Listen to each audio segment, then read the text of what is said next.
we grew up on a mix of kind of Motown and soul and 60s girl groups, really, like all that Phil Spector, Wall of Sound kind of era of girl groups. I always kind of listen to music to bring myself up, so a lot of that uplifting soul and Motown and things like that, and I don't know, I guess that's leaked into the music I make now, because a lot of the time it is bouncy and it's upbeat and it's feel good. The first record, it wasn't a record, it was a tape, and I remember I was about 6 years old going to Our Price, and it was Whigfield, Saturday Night. I don't know whether I should be proud of that or not. I mean, it's a good, I still think it's a great tune, but yeah, that was the first thing I ever bought. The first gig I ever went to was a local show that my older sister took me to. I grew up in a town called Rugby, and they had a really horrible venue called O'Hagan's. You know, like all small kind of suburban towns, there's usually one band that everybody knows about and everyone's into, and you go and see them every gig they played, every Friday or Saturday night down this dirty, horrible club. And I remember my sister taking me. I must have been about 14 years old, pretending to be a lot older. I'm really enjoying Banks' stuff. I think she's amazing. I think she's going to do really great things next year. There's a lot of girls actually I'm excited about. That Mo girl, I think you pronounce it Moo.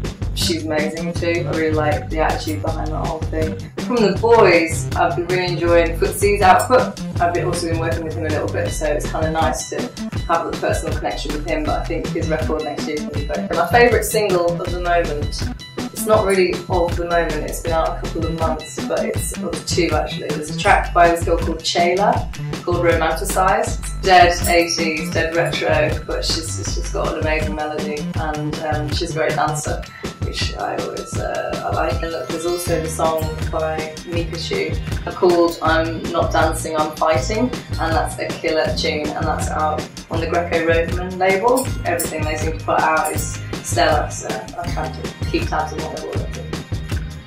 Yeah, I'm not really a record shop kind of girl. I didn't grow up in that record store kind of culture. There wasn't a record store in Rugby, really. I guess records are something that I've kind of got into later, since going to university and things. And actually a lot of my favourite records I've found in charity shops.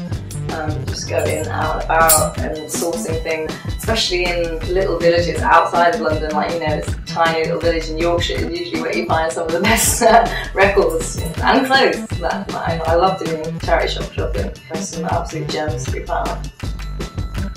Favourite hangout spots. I've got quite a few in London. I'm a South East girl ever since studying at Goldsmiths. I've just kind of stayed South East, and there's a few really good spots that are there. There's a place called the Big Red, which is a converted London bus, and it's a restaurant and bar, and that's great. It's tiny, it's the size of a London bus, so you can only fit about 30 people on it. Really good, there's some good nights in there. And there's also a place in Deptford called Little Nan's, which is a bar about half the size of this room. It's decorated like your nan's living room. Carpet on the walls, horrible print everywhere, and you drink it out of teacups, and it stinks, it smells so foul and musty. I think they must pipe that smell in, but it's great, it's really good fun.